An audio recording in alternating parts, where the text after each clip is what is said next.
Hey, what's up guys, it's Blake, and today I'm going to be going through 10 songs that changed my taste in music and the type of music I listen to in chronological order over the past 10 years of my life. I did something similar last summer where I talked about 10 songs I used to love, and that was mostly me making fun of myself and turning myself into a meme, and you can watch that up here if you want. But this video is going to be a little bit more serious. This is going to be a small journey through the ever-evolving music taste of Blake McConnell from 7th grade to college graduate. I've selected songs that I pretty much identify as monumental and so influential that it caused me to listen to similar artists and get involved in different genres. I can recall many of the first times I heard these songs. This is going to be a mixture of a story time type of video and playlist into one video mashup type deal. If you haven't caught on yet, I have no idea what the hell I'm doing most of the time, and the genres and songs on this playlist are definitely indicative of that premise. But overall, I thought this would be a cool video to do, and I really hope you enjoy it, so let's get into the songs.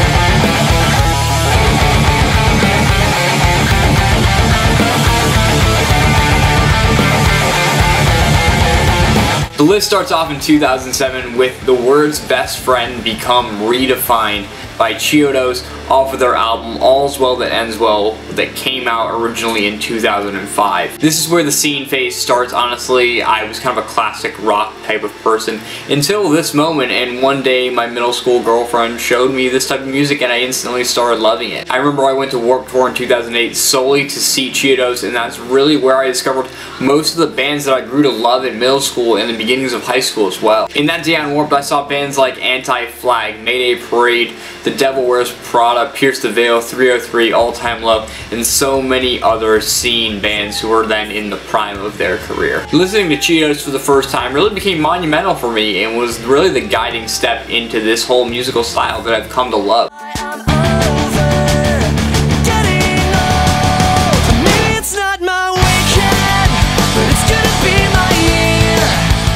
The next big song for me was Weightless by All Time Low from their album Nothing Personal, and I discovered this song in 2009 in the fall of my freshman year of high school. Basically my favorite band all throughout high school, and this was really the first song I ever heard by them. Before I fell in love with All Time Low, I was one of those people that thought if there wasn't screaming in the songs that it just fucking sucked and there was no point in listening to it. I know, I was such an edgy 14-year-old. This song is solely responsible for getting me to fall in love with more pop-leaning punk music, and it was the first time I actually wanted to listen to shit that wasn't filled with breakdowns and screaming. All Time Low was responsible for me getting into bands like Mayday Parade, The Somerset, We the Kings, Boys Like Girls, Never Shut Never, and all those great neon punk bands with straight and chopped hair and really tight jeans with neon colored shirts. It was a really dark time for me and everyone else. Even though I still love the music, it's kind of still a guilty pleasure for me.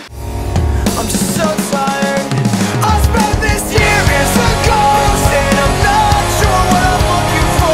My voice on a phone. The next song is Came Out Swinging by the Wonder Years from their album Suburbia, I've Given You Everything and Now I'm Nothing, that came out in 2011. Suburbia is the most important record I've ever listened to. It honestly changed my life. I know I say the 1975's records changed my life, but Suburbia came out when I was about 16, and it was such an impressionable time for me. This record is so real and so relatable to someone growing up. There are so many topics on here that really just opened my eyes to meaningful songwriting that wasn't just about girls and breakups. Every single song in Suburbia has a distinct meaning that makes it so special and so long-lasting. I can listen to this album 6 years later and still relate to every single lyric, but back in the day, it was really my first real experience with this type of songwriting, and it completely changed my mind on music. I'm very thankful for the Wonder Years, and I honestly would not be the person I am if it wasn't for Suburbia.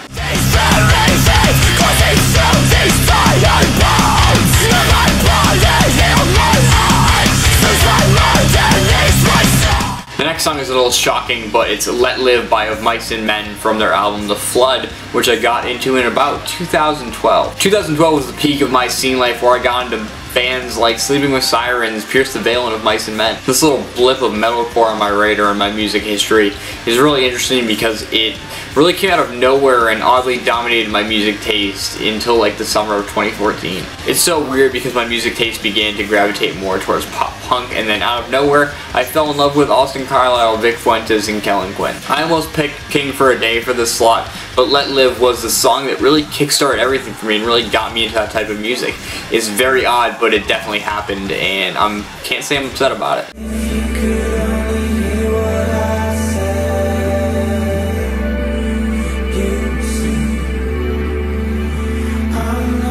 So the next song that changed my life and the reason I am everything I am in my current aesthetic is Haunt/Bed by the 1975 off the 4 EP that I also discovered around 2012. I was just fucking around on YouTube one day and looking for new music, and I came across this weird numbers band that, much to my bewilderment, would become my favorite band one day off in the future. It's really funny how these things work. I honestly wrote this song off and didn't think much of it or how important it would be to me, but looking back, I am so happy I found it. The atmospheric nature of this song in the 1975 in general really wasn't my thing at that point in my life, and I guess that I wasn't ready for it yet. One day I went back and listened to it and continued to listen to other stuff of them, and I discovered the song Sex, and it was just downhill from there. That's really when I fell in love with the 1975, but it's very safe to assume that they weren't my favorite band yet, and what's coming up next may shock you. I really found I'll spend the winter blending into the streets and sidewalks that make up this town. I entered my freshman year of college in 2013. I discovered this band called Real Friends, and the first song I ever heard by them was Skin Deep off of their EP, Put Yourself Back Together. My discovery of Real Friends was my introduction into being full-fledged pop punk, which would last and persist all throughout my college years and basically became my main genre of music. I always listened to bands like Man Overboard, The Story So Far, State Champs, Modern Baseball, The Wonder Years, and Citizen, but this was really my way into it and really how I came to love it all. At this point, Real Friends was probably my favorite pop punk band. Again, it's just like so funny how things work out and how things change. Angsty college me was really able to relate to the sad boy lyrics of a lot of these bands, and it made me feel all of the feels. Pop punk has been my branding a bit on YouTube, and I owe it all to Real Friends. Kind of. Christian dirt. Am I everything you wanted? Am I everything you never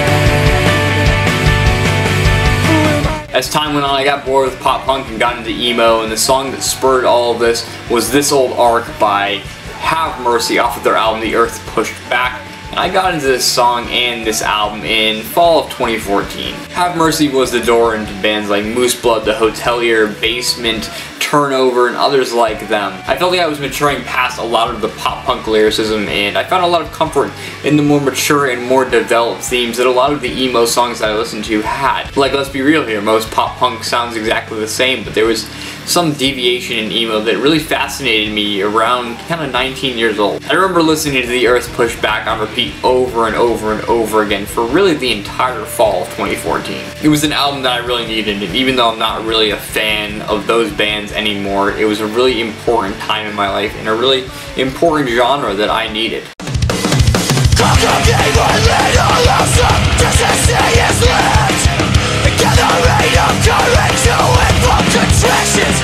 Next up is Choke by Counterparts, which came out in the summer of 2015 on their record Tragedy Will Find Us. Counterparts was really my first introduction to hardcore music, even though Counterparts leans a little more towards metalcore. This Counterparts record came out in my first summer on YouTube along albums like 4 Years Strong, Knuckle Puck's Copacetic, Neck Deep's Life Is Not Out to Get You, and The Wonder Years is No Closer to Heaven, and just so many others, so this definitely got pushed out of the way until I really had a chance to get into it and really, at that point, fell in love with it. Because of this record, I listened to bands like Knocked Loose, Hatebreed, Terror, Sworn In, and other heavier hardcore bands that I'm really into today. As a guitar player, all these really intricate guitar parts and a lot of these metalcore-oriented genres really fascinated me and pushed me to play faster and more accurately in different styles. Overall, this is probably the least important genre development for me on this list, but definitely still needs to be acknowledged as important. Be on Russian kissing on a night second to last.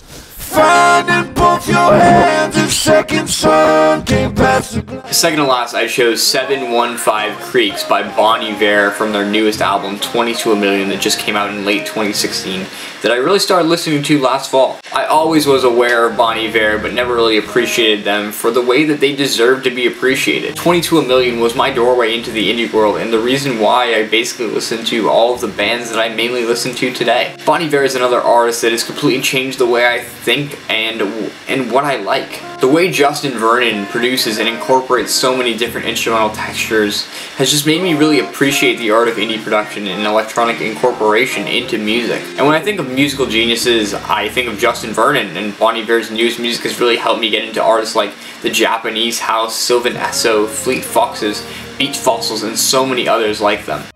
I got caught up with a Lil Xan, couldn't stop me but it slowed me though.